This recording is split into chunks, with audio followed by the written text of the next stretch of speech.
Le 2 février 1502, à 3 heures du matin, les couloirs du château d'Este devinrent l'écho de sons interdits. Ce n'étaient ni des plaintes de douleur, ni des cris de désespoir. C'étaient des gémissements prolongés, si intenses que les gardes détournèrent le regard et que les diplomates présents se lancèrent dans des regards de sombre complicité.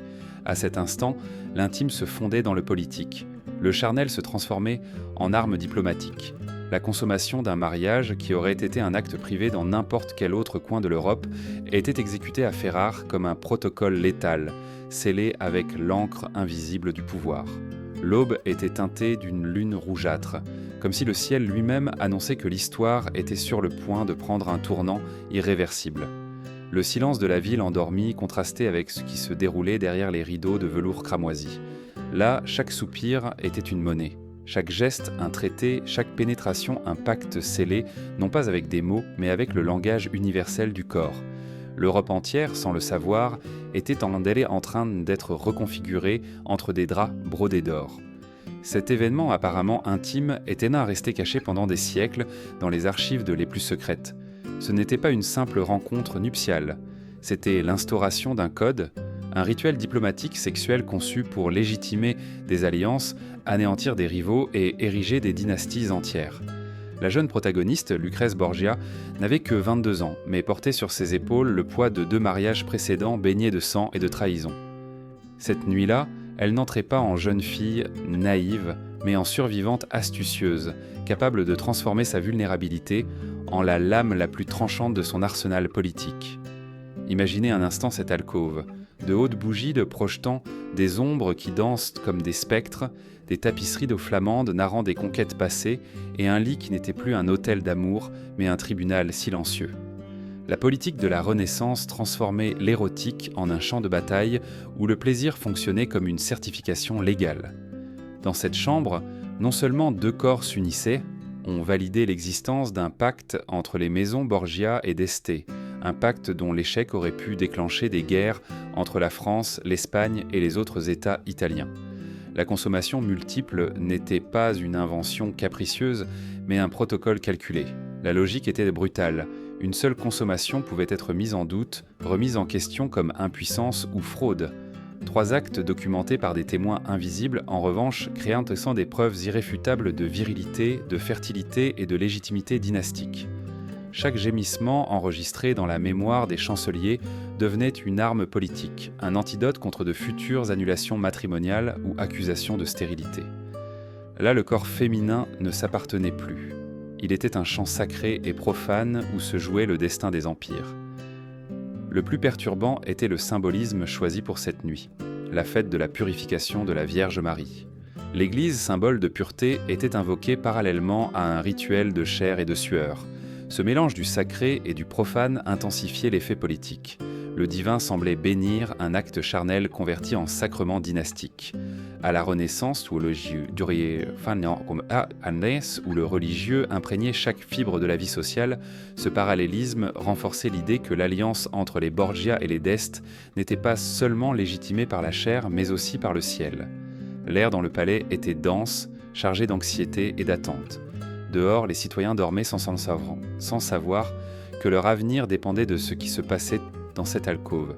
Dedans, Lucrèce et Alphonse étaient en inconscient que chacun de leurs mouvements serait traduit en chiffres, en rapports et en décisions d'État. C'était le sexe converti en document, le plaisir transfiguré en clause de traité. Les personnes présentes, qu'on cachait derrière des portes ou attendant des signes, savaient que ce qui se passait définirait non seulement la nuit, mais les décennies à venir de la péninsule italienne. Cet instant, apparemment éphémère, resta pétrifié dans les archives les plus cachées d'Europe. Pendant 5 siècles, il resta enterré car il révélait une vérité inconfortable. La diplomatie la plus efficace ne se signait pas toujours sur papier, mais sur des draps imprégnés de sueur et de gémissements. Lucrèce Manteau, qui avait vu ses maris précédents tomber pour impuissance ou assassinat, comprenait mieux que quiconque que sa survie dépendait de la transformation de son corps en forteresse inexpugnable. Et cette nuit-là, sous la lune de sang, elle scella par des gémissements les fondations d'un empire. Préparez-vous, car ce qui s'est passé cette nuit-là n'était pas seulement une rencontre passionnée. Ce fut un tremblement de terre silencieux qui redessina des cartes, détruisit des rivaux et éleva une femme que beaucoup appelaient une victime au rang d'architecte de son propre destin. C'est la véritable histoire derrière la nuit de noces la plus scandaleuse de la Renaissance. L'année 1502 n'était pas une année ordinaire. L'Italie brûlait dans un équilibre précaire, fragmenté en duchés, républiques et états pontificaux qui se dévoraient soit mutuellement à coups d'intrigues et de poudre. Chaque mariage entre nobles n'était pas un geste romantique, mais un pacte de guerre. Lucrèce Borgia, fille du pape Alexandre VI, n'arrivait pas à Ferrare pour être une épouse. Elle arrivait comme une monnaie de pouvoir, comme le pivot d'un traité visant à sauver une maison en péril et à en protéger une autre contre des ennemis invisibles. Son arrivée au château d'Este représentait plus qu'une union personnelle, c'était l'incarnation de la diplomatie sexuelle de la Renaissance. Rodrigo Borgia, le pape, avait perfectionné l'art de tisser des alliances matrimoniales, tel un stratège déplaçant des pièces sur un échiquier ensanglanté. Avec chaque union de ses enfants, il étendait les tentacules du pouvoir papal au-delà de Rome, englobant des territoires bouclants qui oscillaient entre la France, l'Espagne et les petits royaumes italiens. Le mariage de Lucrèce avec Alphonse d'Este était le coup le plus risqué. Ferrare, bien que petite, était essentielle comme bastion militaire et comme symbole de légitimité dynastique.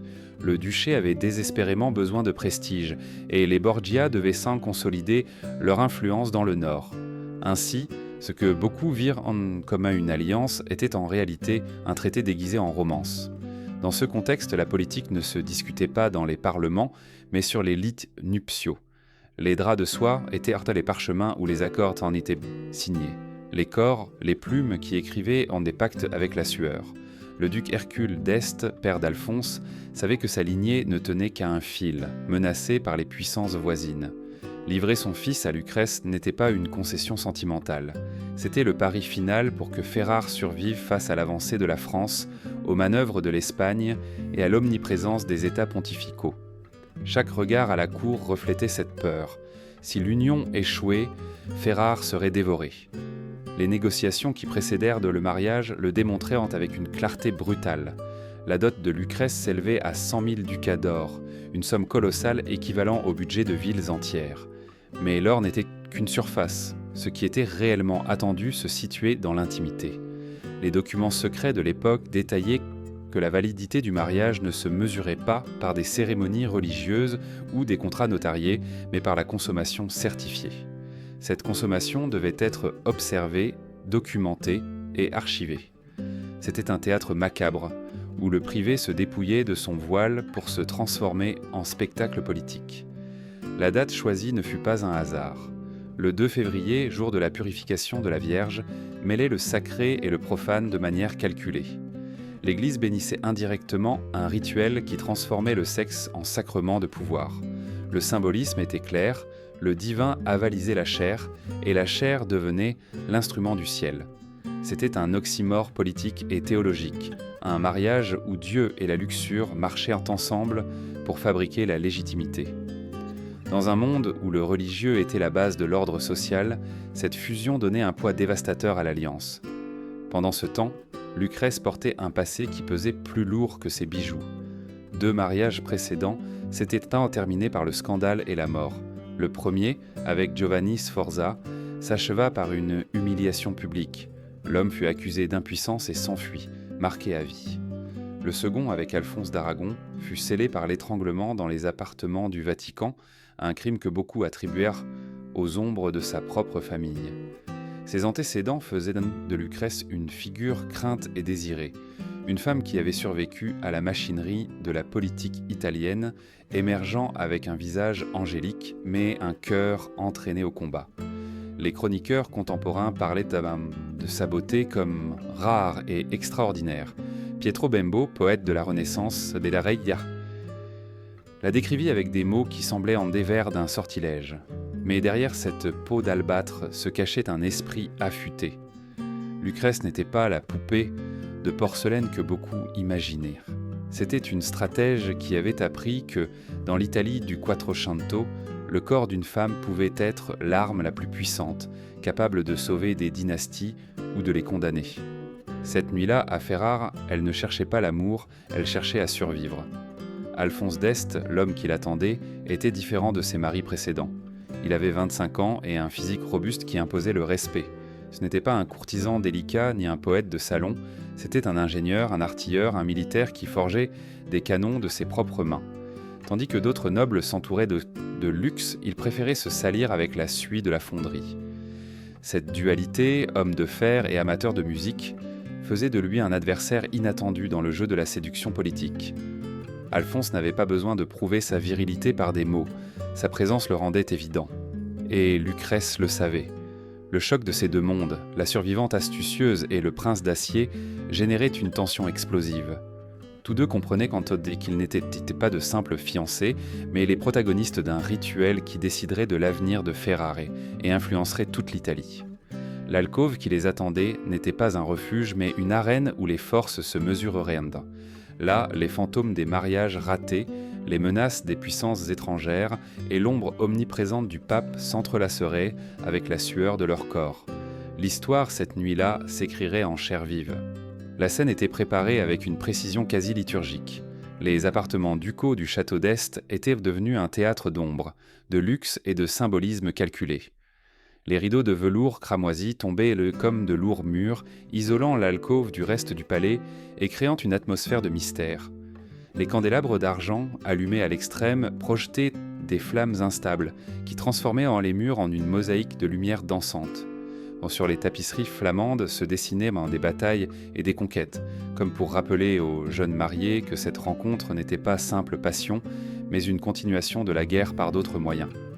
Rien dans la disposition de la pièce n'était fortuit. Chaque coussin, chaque parfum, chaque détail était conçu pour transformer l'intimité en une cérémonie publique déguisée en secret. Le protocole de légitimation dynastique exigeait non seulement la consommation, mais la consommation avec bae. Avec preuve, le lit était l'autel, mais aussi la table d'un tribunal invisible. Dans l'ombre, diplomates, chanceliers et espions attendaient prendre des signes, prêts à rapporter ce qui s'était passé comme s'ils étaient les notaires d'un acte solennel. Le privé se dissolvait. Les corps de Lucrèce et d'Alphonse étaient des documents vivants, signés de halètements. Le symbolisme religieux renforçait la tension. Le jour choisi, la purification de la Vierge servait à sanctifier un acte qui, en substance, y frôlait le profane. C'était une contradiction exquise. Tandis que les cloches des églises résonnaient en l'honneur de la pureté. Dans les appartements ducaux, la chair se livrait sans filtre, transformant le péché en sacrement politique. La Renaissance aimait ces paradoxes, où le sacré et le charnel se fusionnaient pour légitimer le pouvoir. Dans cette atmosphère, chaque baiser d'Alphonse, chaque mouvement de Lucrèce prenait une dimension au-delà du plaisir. C'était une liturgie diplomatique. L'ambiance n'était pas seulement théâtrale, mais aussi psychologique. La tension était palpable dans l'air. Alphonse, éduqué comme militaire et forgeron de canons, comprenait que cette nuit n'était pas un jeu érotique, mais une épreuve du feu. Sa performance ne devait pas seulement plaire à son épouse, mais convaincre des observateurs invisibles que l'alliance était fertile, forte, indestructible. Lucrèce, de son côté, portait des cicatrices invisibles. Un mari impuissant qui avait été son humiliation, un autre étranglé dans l'ombre du Vatican. Elle devait maintenant prouver qu'elle avait cessé d'être une victime pour devenir l'architecte de son destin. Tous deux savaient que l'échec de cette nuit équivalait à une sentence de mort politique. La procession qui avait conduit Lucrèce dans les rues de Ferrare quelques heures auparavant était le prélude théâtral. Vêtue d'hermine et de bijoux qui éblouissaient la foule, elle fut acclamée comme si elle avait déjà garanti la survie du duché. Mais la véritable épreuve n'était pas dans les rues, mais derrière les portes closes. Les citoyens criaient son nom sans savoir que le véritable vacarme viendrait quelques heures plus tard, lorsque les sons de l'alcôve scelleraient le destin de leur ville. Le peuple célébrait un mariage, les princes exécutaient un rituel de guerre. Cependant, tous ne célébrèrent pas son arrivée. Isabelle d'Este, belle-sœur et rivale de Lucrèce, s'était montrée astucieuse. À peine eut-elle rencontré la nouvelle duchesse à Malalbergo qu'elle positionna son chancelier personnel près des appartements pour espionner ce qui se passerait cette nuit. C'était un acte d'espionnage politique déguisé en protocole de cour. Ce qui, pour le monde extérieur, serait un mariage, était pour Isabelle une occasion de trouver des faiblesses, d'accumuler des secrets qui pourraient enfin être utilisés comme armes dans l'éternelle lutte pour le pouvoir. Ainsi, même dans la consommation, la rivalité féminine s'infiltrait comme un poison dans l'air. Cet espionnage n'était pas une anomalie, il faisait partie du système. La diplomatie de la Renaissance ne se fiait pas aux serments, elle se fiait aux preuves physiques. Les chanceliers n'étaient pas de simples bureaucrates, mais des témoins du désir convertis en légitimité. Les gémissements qui résonnaient maintenant dans le château n'étaient pas des échos de plaisirs privés, mais des messages chiffrés qui voyagerissant jusqu'à Rome, en France ou en Espagne, comme des preuves irréfutables que l'union était d'un réel et des fertiles. Le sexe, enregistré en secret, était l'écriture la plus puissante de l'époque. Dans cette tension, Lucrèce déployait toutes ses armes. Son expérience passée lui avait appris à naviguer dans des mers de trahison. Elle savait quand se montrer vulnérable, quand exercer sa domination, quand transformer un soupir en promesse et un gémissement en menace. Cette nuit-là, elle n'était pas seulement une épouse, elle était une stratège, une actrice, une survivante. Chacun de ses gestes calculait l'effet qu'il aurait dans la mémoire de ceux qui attendaient derrière les murs. Si Alphonse représentait la force brute, Lucrèce représentait l'intelligence létale qui transformait la chair en pouvoir. Le début de la rencontre fut, selon les chroniques cachées, un mélange de tension et de spontanéité. L'attirance authentique qu'ils avaient redécouverte quelques jours auparavant à Bentivoglio s'entremêlait avec la pression insupportable du protocole. Ce n'était pas un amour romantique, mais pas non plus un théâtre vide. C'était quelque chose de plus complexe, une passion authentique utilisée comme ciment politique. Ce qui commença comme un désir se transforma bientôt en performance diplomatique. Le lit n'était pas seulement un lit, c'était une scène où le destin de l'Italie était dicté. La première consommation ne tarda pas à arriver. Ce fut le moment le plus attendu et, à la fois, le plus surveillé. Dehors, dans les couloirs, les chanceliers attendaient en silence, sachant que chaque minute qui passait pouvait déterminer l'avenir de l'alliance.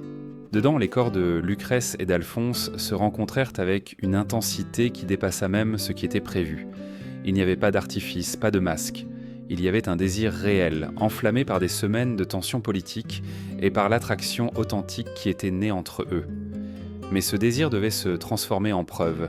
Chaque mouvement devait laisser une trace non seulement dans la mémoire des amants, mais dans les registres invisibles de la diplomatie. Le premier acte fut décrit par les chroniqueurs comme intense, presque sauvage. Alphonse, fort et sûr de lui, montra qu'il n'avait pas besoin de prouver sa virilité par des mots. Il la possédait dans chaque geste. Lucrèce, de son côté, ne se livrait pas en victime, mais en stratège consciente que son rôle était de démontrer fertilité, passion et contrôle. Chaque gémissement, chaque soupir s'entendait au-delà de l'alcôve, faisant détourner les yeux des gardes et échangeant les diplomates présents des regards qui confirmaient le succès initial. La première preuve était accomplie. Mais le protocole exigeait davantage. Une seule consommation ne suffisait pas. Elle devait être répétée pour protéger le mariage contre de futures contestations. Ainsi vint la deuxième consommation, marquée par un air différent. Il n'y avait plus de tension initiale ni de nervosité. Il y avait du calcul. Alphonse comprenait qu'il devait maintenir le rythme, démontrer non seulement sa puissance, mais sa résistance. À une époque où la virilité masculine était un symbole de stabilité politique, chaque répétition fonctionnait comme un sceau supplémentaire sur le contrat invisible qui unissait les Borgia et les d'Este. Le chancelier qui documentait l'événement notait en silence, comme un notaire du plaisir. La troisième consommation définitive fut le point culminant du rituel. Ce n'était pas seulement une rencontre de corps, mais l'aboutissement d'une liturgie secrète. À cet instant, le lit se transforma en tribunal et en autel, et les halètements devinrent prendre des décrets. La troisième fois était celle qui validait légalement le lien, celle qui transformait les rumeurs en certitudes, celle qui détruisait tout argument d'annulation. Pour Lucrèce, cela signifiait consolider sa position et laisser derrière elle l'ombre des mariages antérieurs marqués par l'échec et la tragédie. Pour Alphonse, cela signifiait consolider sa réputation d'héritier digne, capable de supporter la pression du devoir politique, même dans l'intimité. Le plus frappant est que tout cela fut documenté. Il ne s'agissait pas de simples rumeurs d'alcôve, mais de registres officiels conservés dans les archives les plus confidentielles d'Europe. le chancelier d'Isabelle d'Este, infiltré avec astuce, confirmait ce que beaucoup désirèrent entendre et ce que d'autres craignaient. Le mariage avait été consommé 3 fois en une seule nuit. Cette documentation n'était pas du voyeurisme, c'était une arme politique. Elle protégeait l'alliance contre toute tentative de sabotage et envoyait un message brutal aux rivaux. L'union Borgia-d'Este était cimentée avec du sang, de la sueur et de la chair. Cette nuit-là, le plaisir devint politique, et la politique devint spectacle. Ce qui, pour 2 corps, aurait pu être du désir, fut pour l'Europe un tremblement de terre silencieux. Alors, la France et l'Espagne, attentives à toute faiblesse, reçurent la nouvelle comme un coup stratégique. Les ennemis des Borgia qui attendaient enfin une faille trouvèrent au contraire un mur impénétrable. La consommation multiple, exécutée et documentée, avait établi une nouvelle norme dans la diplomatie matrimoniale. Il ne suffisait pas de se marier, il fallait prouver par le corps que l'union était fertile et légitime.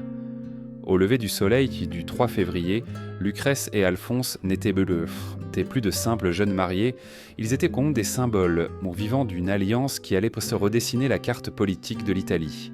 Ils étaient passés d'acteurs à architectes d'un nouveau paradigme. Et en cette aube froide, tandis que le soleil éclairait les murs du château d'Este, naissait un mythe, celui d'une femme qui transforma son corps en arme, et celui d'un homme qui accepta de convertir sa virilité en la preuve la plus concluante de pouvoir. L'aube du 3 février ne fut pas un simple changement de lumière, ce fut le début d'une nouvelle ère pour Ferrare et pour toute l'Italie. Derrière les murs du château d'Este, la consommation multiple s'était transformée en acte fondateur d'une alliance inébranlable. L'air était imprégné d'un mélange d'encens, de sueur et de secrets. Les chroniqueurs qui, plus tard, retrouveraient dans ces documents, décriraient cette nuit comme un tremblement de terre silencieux qui secoua la péninsule entière. Car ce n'était pas seulement du sexe, c'était de la politique faite chair, et cette politique reconfigurait déjà l'échiquier. Les premières conséquences se firent sentir au sein de la cour. Lucrèce, jusque-là considérée comme une étrangère tolérée, devint un élément indispensable. Sa position changea immédiatement. Elle n'était plus l'épouse qui devait s'adapter, mais la pierre angulaire de la stabilité dynastique. Toute tentative de l'éliminer signifierait un désastre politique aux dimensions incalculables. Ses ennemis le comprirent aussitôt. Sa survie était désormais la survie du duché. Et cette protection symbolique, tissée de gémissements nocturnes et scellée par la plume des chanceliers, la rendait intouchable. Alphonse, quant à lui, avait gagné plus que le respect de son épouse. Il avait prouvé au monde sa capacité de leadership.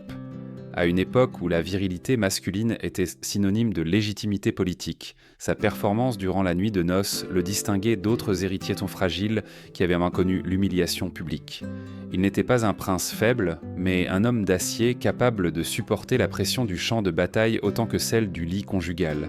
Cette force psychologique, aussi précieuse que ses canons, consolidait son rôle de successeur indiscutable. Mais l'écho de cette nuit ne s'arrêta pas à Ferrare. Il se répandit comme un murmure empoisonné dans toute l'Italie, atteignant Rome, Naples, Milan et au-delà des Alpes. La France et l'Espagne, attentives à la moindre faille, comprirent que l'alliance entre les Borgia et les d'Este avait créé un bloc solide, capable de modifier les équations de pouvoir. Les ambassadeurs écrivaient des lettres alarmées, les rois recalculaient leurs mouvements et les rivaux qui avaient misé sur l'échec de Lucrèce se trouvèrent face à un mur impossible à abattre. Le mariage n'avait pas seulement survécu, il avait redéfini le jeu. Ce nouveau paradigme avait un arrière-plan encore plus perturbant. Le sexe, jusque-là considéré comme une affaire privée ou pécheresse, était devenu un standard politique. La consommation documentée se transforma en étalon or des alliances dynastiques. À partir de cette nuit, d'autres maisons nobles commencèrent à imiter le modèle. Il ne suffisait plus de promesses, il fallait prouver par la chair la légitimité de l'union. Ainsi, le lit nuptial cessa d'être un espace intime pour devenir une extension de la salle des traités. Le privé et le public fusionnaient en un rituel inquiétant qui ferait trembler des générations entières. Dans ce contexte, la rivalité féminine trouva également un nouveau champ de bataille. Isabelle d'Este, belle-sœur et ennemie déclarée, vit sa suprématie culturelle à la cour menacée par la nouvelle venue. Le succès de Lucrèce la transformait en un aimant de pouvoir, et ce qui devait être une alliance se transforma en une guerre froide d'intrigues, de jalousie et d'espionnage. La cour de Ferrare devint le théâtre de batailles invisibles, où chaque geste, chaque regard pouvait être interprété comme un mouvement stratégique. La politique ne se jouait plus seulement dans les conseils militaires, elle se jouait dans des couloirs parfumés et lors de banquets silencieux. L'aube, par conséquent, n'apporta pas le repos, elle apporta des conséquences. Les cris de plaisir de la nuit se transformaient en décrets, en accords, en peurs. Ce qui avait commencé comme un protocole secret devint une arme de propagande. Le monde devait savoir que Lucrèce et Alphonse avaient triomphé là où d'autres avaient échoué. Et tandis que le soleil éclairait les murs du château, une certitude perturbante se forgeait. La chair pouvait être plus puissante que l'épée et le désir plus efficace que la poudre. Mais le destin n'accorde pas de victoire sans ombre. Quelques mois seulement après cette nuit glorifiée dans les archives secrètes, le corps de Lucrèce devint un champ de bataille bien plus cruel que celui de la politique. Le 5 septembre 1502, elle donna naissance à son premier enfant avec Alphonse, une petite fille mort-née après de terribles convulsions. La tragédie frappa le duché avec une violence inattendue. Ce qui devait être la confirmation biologique du succès matrimonial se solda par le deuil. Et dans l'Italie de la Renaissance, où chaque naissance était un certificat de légitimité, cette perte ouvrait de dangereuses fissures. La situation empira lorsque Lucrèce fut atteinte de fièvre puerpérale, un mal qui, à cette époque, signifiait presque toujours la mort. Pendant des jours, elle brûla de délire, tandis que la cour retenait son souffle. Dehors, les diplomates discutaient à voix basse de la possibilité que tout l'édifice politique construit cette nuit de noces s'effondre avec sa vie. Les ennemis des Borgia savouraient déjà sa chute, les alliés tremblaient. Et dans son alcôve, la jeune duchesse luttait contre la mort avec la même férocité qu'elles avaient combattu ses rivaux politiques. Son rétablissement fut interprété comme un miracle. Les observateurs le décrivirent comme un signe divin, une preuve que Lucrèce était destinée à survivre même aux pièges les plus mortels. Mais pour elle, cette expérience ne fut pas seulement une preuve de résistance physique, mais une révélation psychologique. Elle comprit que dans un monde où les corps féminins étaient traités comme des contrats, elle devait diversifier ses armes de survie. La maternité l'avait exposée à un danger mortel qu'aucune alliance ne pouvait prévenir. C'est ainsi que naquit en elle une nouvelle stratégie.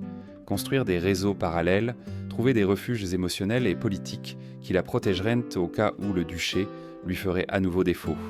C'est dans ce contexte de fragilité et de renaissance que Lucrèce entama une relation clandestine avec François Gonzague, marquis de Mantoue, et époux de son éternelle rivale, Isabelle d'Este. Cette liaison, débutée vers 1503, n'était pas un simple caprice, c'était un coup de maître. Se lier à l'homme d'Isabelle signifiait avoir une assurance politique, mais aussi infliger à son ennemi la blessure la plus personnelle possible.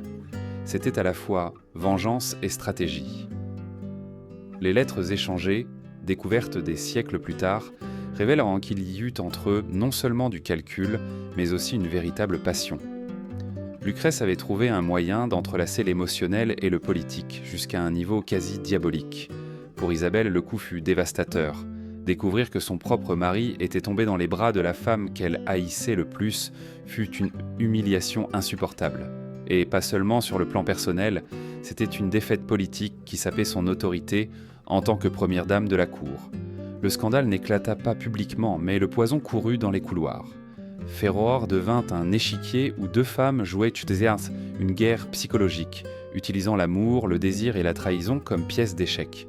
Pendant ce temps, Alphonse, comme pragmatique, toléra la situation tant qu'elle ne menaçait pas la stabilité de son duché. Il savait que son épouse était plus utile vivante, forte et protégée que réduite à une victime vulnérable. Cet épisode démontre l'évolution définitive de Lucrèce. Elle n'était plus seulement la jeune femme qui avait survécu à des mariages ratés, ni l'épouse qui avait converti une nuit en arme diplomatique. Elle était désormais une maîtresse dans l'art de manipuler des réseaux intimes à son propre avantage. Ce qui avait commencé comme de la survie s'était transformé en sophistication politique. La capacité d'utiliser le désir d'autrui comme bouclier, de transformer la faiblesse féminine en pouvoir absolu. C'était une alchimie obscure, convertir le plaisir en protection et la trahison en triomphe. Ce même modèle serait imité par d'autres nobles de la Renaissance. Ce que Lucrèce faisait avec François Gonzague n'était pas une anecdote, c'était un précédent. la diplomatie sexuelle s'étendait, ouvrant un nouveau chapitre dans l'utilisation stratégique des relations extra-conjugales. Le lit n'était plus seulement un lieu de légitimation dynastique, mais de conspiration continue, d'alliances et secrètes qui couraient en mêlée parallèlement aux traités officiels. Et tout cela avait une même origine, cette nuit-là à Ferrare, où le sexe devint le langage le plus brutal et efficace du pouvoir. Les années suivantes confirmèrent que cette nuit du 2 février 1102 n'avait pas été un épisode isolé, mais le commencement d'une nouvelle façon d'exercer le pouvoir. Les enfants légitimes que Lucrèce commença à donner à Alphonse scellèrent définitivement l'alliance Borgia d'Este. Chaque naissance réussie était célébrée comme une victoire militaire. Un héros annonçait l'arrivée d'un héritier comme s'il s'agissait de la conquête d'une ville, et chaque berceau orné de soixante était en réalité un traité politique fait cher. La cour de Ferrare comprenait que la survie de sa dynastie était littéralement dans le ventre d'une femme qui avait déjà prouvé être plus forte que la mort. Mais ce triomphe personnel de Lucrèce coïncidait avec une transformation majeure, l'institutionnalisation du protocole. Ce qui avait commencé comme un secret honteux devint un modèle imité par d'autres maisons nobles. Dans les duchés italiens et au-delà des Alpes, les familles aristocratiques commencèrent à exiger des consommations multiples, documentées et certifiées par des chanceliers, comme condition indispensable pour consolider un mariage. Le sexe, autrefois relégué à l'intime, devint norme juridique et outil diplomatique. Ainsi, ce que Lucrèce et Alphonse exécutèrent d'un émon dans une alcôve sombre devint un modèle reproduit dans les palais d'Europe. L'impact fut dévastateur pour les notions traditionnelles du mariage. L'union n'était plus vue comme un sacrement d'amour, mais comme un contrat qui devait être vérifié au lit. L'intimité perdit toute trace de vie privée. Elle se transforma en un acte quasi théâtral où les corps étaient observés et leurs résultats archivés. Ce système, bien que brutal, offrait quelque chose que la politique exigeait désespérément. Des preuves. Dans une Europe en état de guerre constant, où chaque alliance pouvait signifier la vie ou la mort d'un duché, les rumeurs et les soupçons ne suffisaient pas. Seuls les gémissements certifiés pouvaient m'y sceller un pacte. L'ascension de Lucrèce en tant que figure indispensable à Ferrara renforça également la tension avec Isabelle d'Este. La rivalité entre les deux devint légendaire, alimentée par leurs rôles opposés. Isabelle, symbole de culture et de raffinement, se voyait supplantée par la nouvelle venue, dont le pouvoir n'émanait pas de la musique ni de l'art, mais de la chair et de la politique. Tandis qu'Isabelle tentait de maintenir sa suprématie en tant que première dame de la cour, Lucrèce accumulait une légitimité dynastique à chaque grossesse, à chaque enfant né comme un témoignage vivant du pacte scellé en 1502. La cour se transforma en champ de guerre psychologique, où les sourires étaient en des armes et les conversations des conspirations. Les répercussions internationales ne tardèrent pas à se faire sentir. La France, l'Espagne et la papauté comprirent que l'union Borgia d'Este avait créé un bloc solide et commencèrent à recalibrer leurs alliances. Le mariage consommé se transforma en argument diplomatique dans les traités ultérieurs, cités comme exemple de fidélité politique. Le modèle se répandit comme une peste silencieuse. Ce qui se passait dans les alcôves privées commençait à être aussi pertinent que les victoires sur les champs de bataille. À la Renaissance, l'amour n'était plus de l'amour.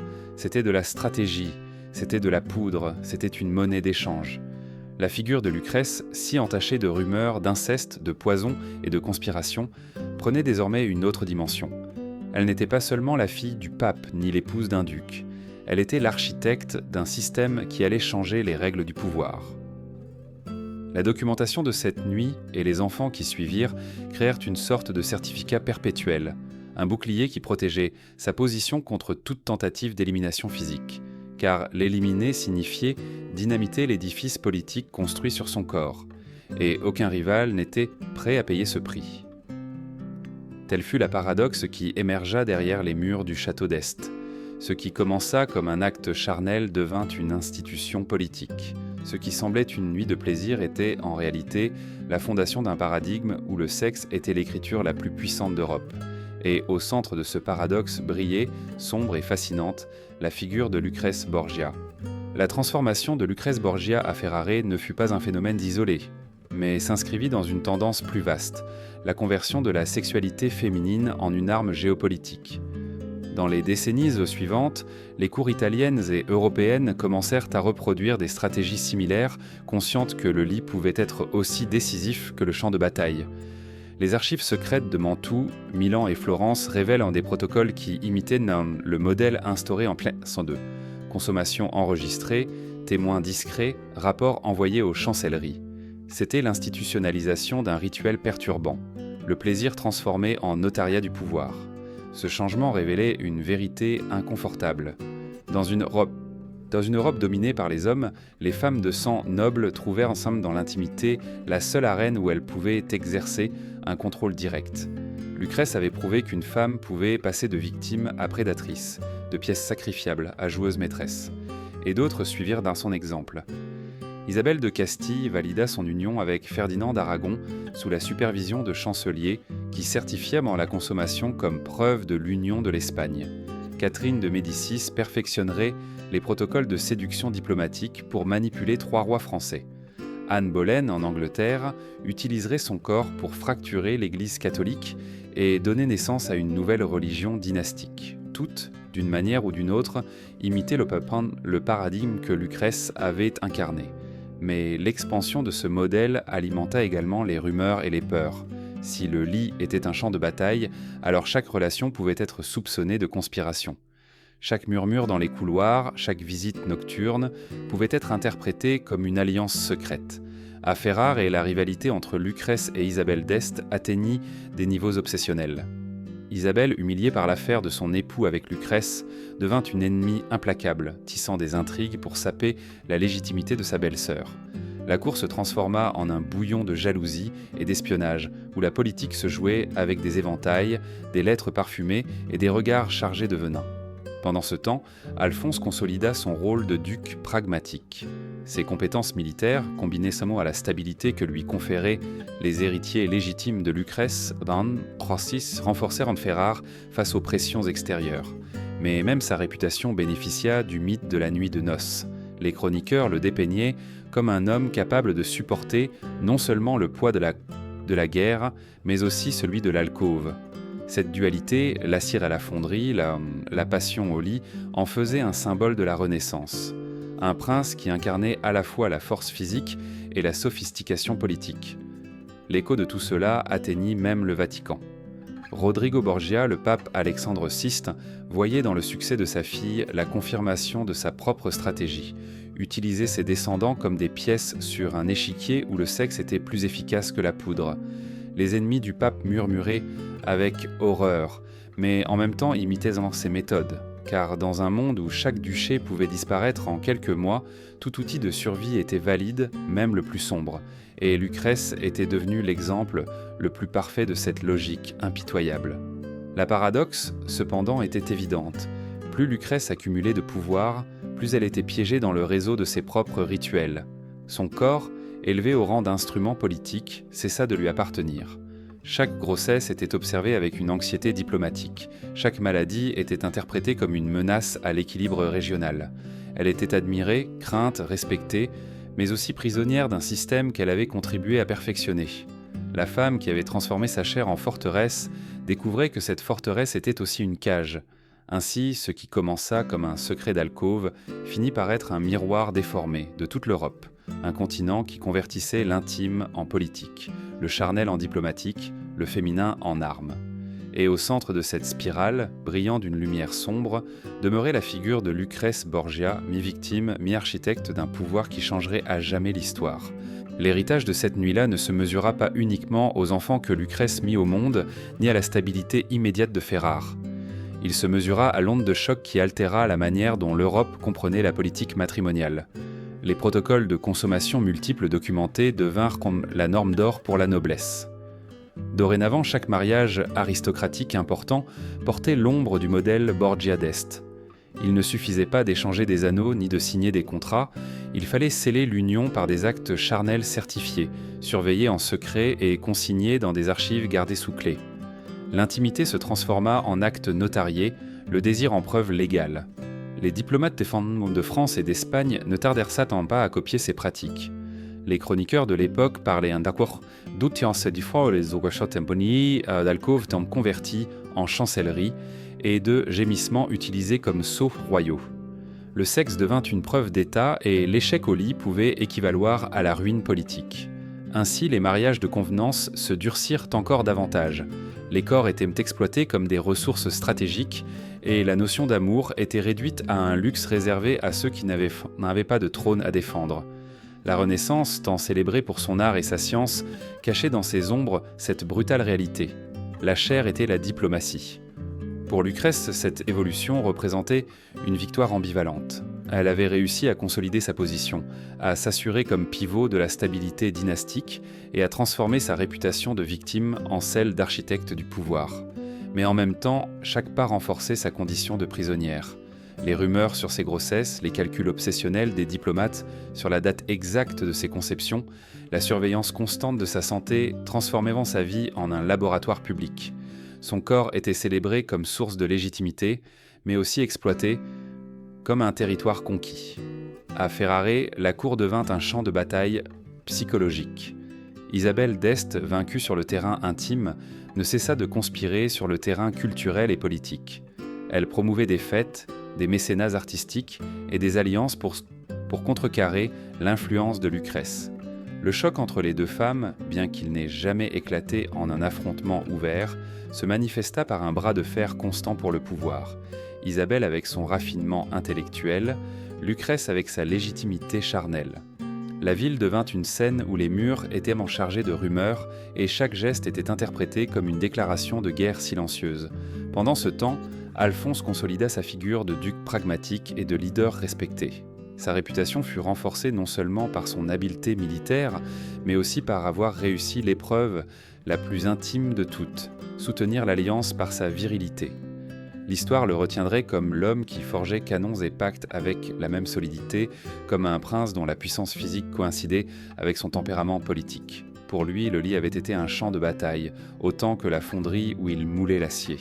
La postérité regarderait cette nuit avec fascination et horreur. Historiens et chroniqueurs, des siècles plus tard, continueraient à déterrer les documents, surpris que la diplomatie puisse aller si loin. La question inévitable émergeait. Combien d'empires s'élevèrent ou tombèrent en téproia, non pas par les guerres, mais par ce qui se passa entre des draps de soie. Lucrèce Borgia, avec son regard énigmatique et son corps transformé en arme, était devenu un mythe. Et ce mythe, entremêlé de légendes de poison, d'inceste et de conspiration, obscurcirait à jamais la frontière entre vérité et fiction. Au final, ce qui se passa cette nuit-là ne fut pas un épisode marginal, mais la graine d'un paradigme qui redéfinit l'Europe. L'intime devint politique, le charnel devint institutionnel et le féminin, pour la première fois, devint une arme géopolitique. Dans ce paradoxe, entre la victime et la prédatrice, naquit la véritable Lucrèce Borgia. Le temps qui passe n'a pas effacé l'impact de cette nuit, mais l'a amplifié. Des décennies plus tard, les chroniqueurs continuaient à se référer au 2 février 1502 comme à l'aube où l'Europe changea de peau.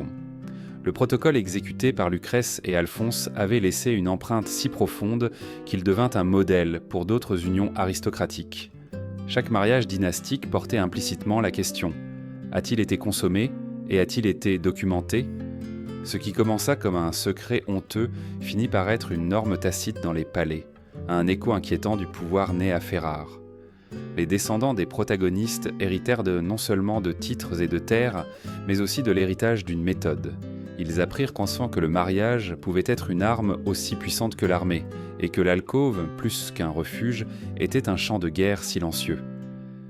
Cet héritage sombre circula comme un manuel caché de survie, entre reines, duchesses et courtisanes. À travers leurs lettres et confessions, nous découvrons que l'intelligence féminine se mouvait dans ces espaces où les hommes croyaient dominer, mais où elle tissait dans des réseaux invisibles de contrôle et de vengeance. Lucrèce, avec le temps, consolida son image d'architecte politique. Ses enfants, avec Alphonse, assurèrent la continuité de la maison d'Este, et son nom, de synonyme de scandale, devint un symbole de stabilité dynastique. Néanmoins, l'ombre de son passé, les rumeurs de poison, d'inceste et de conspiration, ne disparut jamais tout à fait. Le mythe la poursuivait, et peut-être ce même mythe garantit-il son immortalité. Nul ne pouvait parler de politique de la Renaissance sans prononcer son nom, chargé de fascination et de peur. La Renaissance, qui nous a légué des peintures sublimes et des cathédrales majestueuses, cachait dans ses sous-sols cette vérité inconfortable, que le pouvoir se construisait aussi avec des halètements, que la diplomatie pouvait être plus érotique que militaire, et que la chair était un document d'État. Les archives secrètes, exhumées des siècles plus tard, ne firent que confirmer ce que les murmures de l'époque savaient déjà. Les femmes les plus intelligentes ne furent pas des pièces passives, mais des stratèges létales qui utilisèrent chaque ressource disponible, même la plus intime, pour survivre et triompher. Le mythe de Lucrèce Borgia, la fille du pape qui transforma son corps en arme, n'est pas simplement l'histoire d'une femme. C'est le reflet d'un système brutal qui transforma les alcôves en tranchées, les lits en bureaux de chancelier et le plaisir en la monnaie la plus puissante de la Renaissance. Sa figure mi-victime, mi-bourreau continue de projeter une ombre inquiétante sur notre idée de l'histoire. Et chaque fois qu'une archive s'ouvre, chaque fois qu'un document caché est sauvé, cette ombre nous rappelle que le pouvoir a toujours su se déguiser, même sous les draps de soie. La métamorphose de Lucrèce transcende l'individu pour devenir un symbole d'une époque. Son parcours de jeune femme manipulée dans des mariages imposés à grande duchesse qui imposaient le respect révèle la brutalité de la Renaissance. Un scénario où la beauté et le sang, la pureté et la corruption s'entremêlèrent dans un même geste. La nuit de Ferrare ne donna pas seulement de la légitimité à un duché, elle ouvrit aussi la porte à un nouveau modèle de pouvoir féminin. La survivante se transforma en architecte, la victime en stratège. Dans cette transition, Lucrèce cessa d'être une marionnette pour devenir une marionnettiste. Les effets immédiats de cette transformation se firent délier sentir dans les décennies suivantes. Les chroniqueurs de Ferrare parlaient d'elle comme d'une femme renaissante, mère dévouée, protectrice d'artistes, mécène de poètes. Sa cour se remplit de musique, de littérature et de peinture, comme si elle voulait couvrir de beauté l'écho de ses scandales passés. Mais sous ce vernis culturel, la stratégie continuait de battre. Chaque acte de mécénat, chaque faveur accordée était aussi une manœuvre politique. Lucrèce avait compris que le pouvoir devait se soutenir sur plusieurs fronts, celui de la chair, celui de la culture, celui de la politique. Et elle l'exerçait avec la même froideur qu'elle avait jadis survécu aux intrigues sanglantes.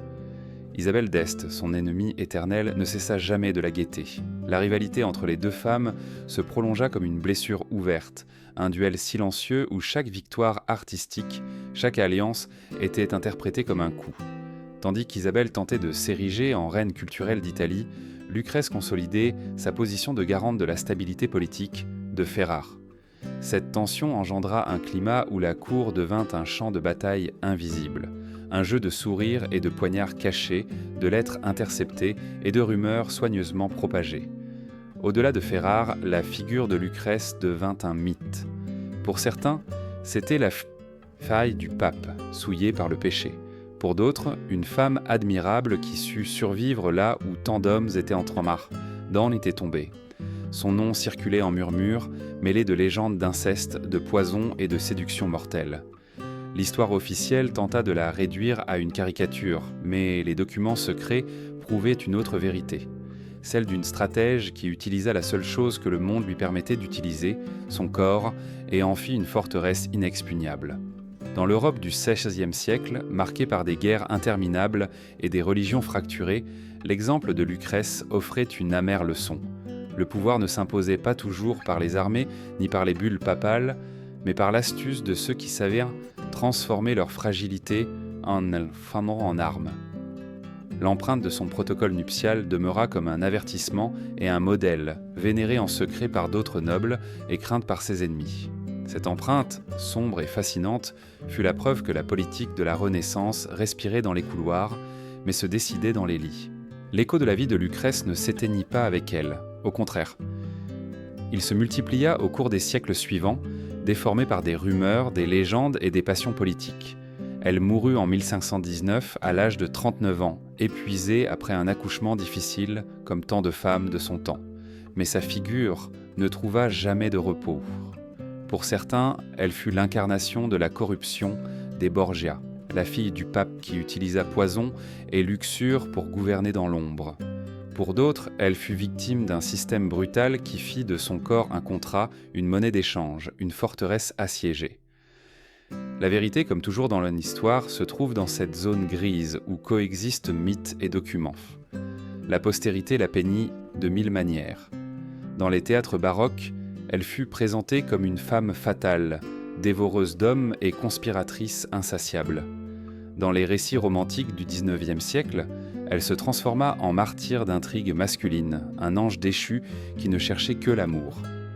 Au XXe siècle, l'historiographie la sauva du manichéisme, montrant une femme qui joua avec les cartes qui lui furent données, intelligence, beauté et la capacité de convertir la vulnérabilité en pouvoir.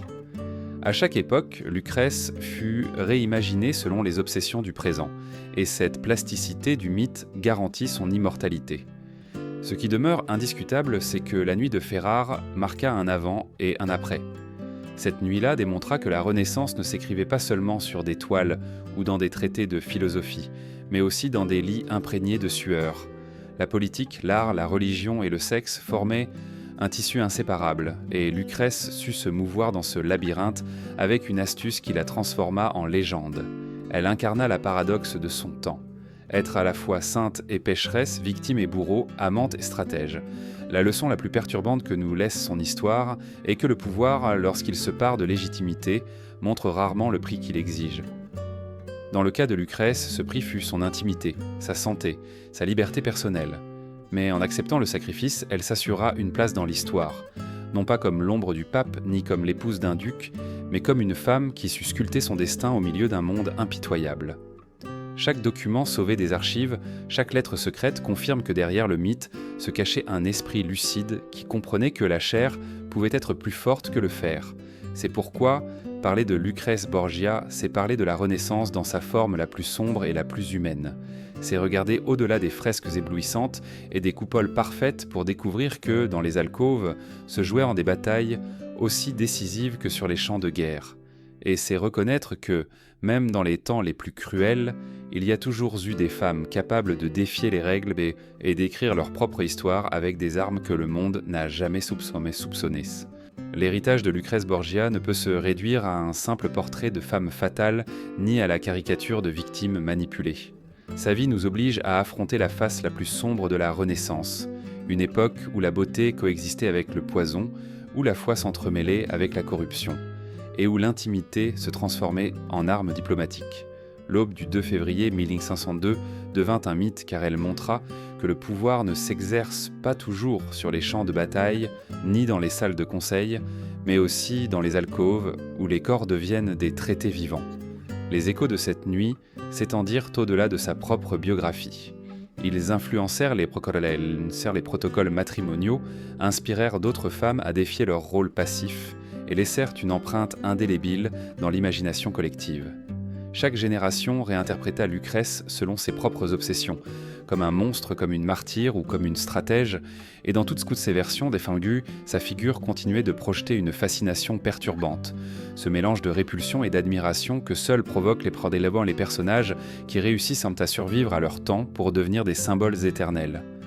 Regarder en arrière et contempler son histoire, c'est reconnaître que la politique européenne ne s'écrivit pas seulement avec des épées ni avec des plumes, mais aussi avec des corps, et que le pouvoir féminin, bien que réprimé et surveillé, sut trouver des failles pour s'infiltrer et transformer des empires de l'intérieur.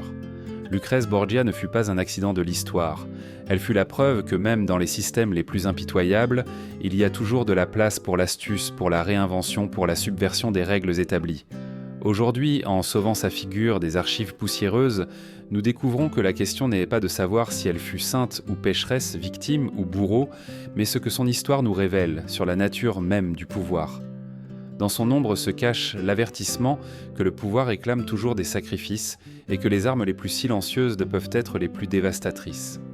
Lucrèce, la fille du pape, la duchesse de Ferrare, la femme qui fit d'une nuit un paradigme, continue de nous observer depuis les replis de l'histoire, nous rappelant que le véritable secret de la Renaissance n'est pas dans ses cathédrales, mais dans ses alcôves.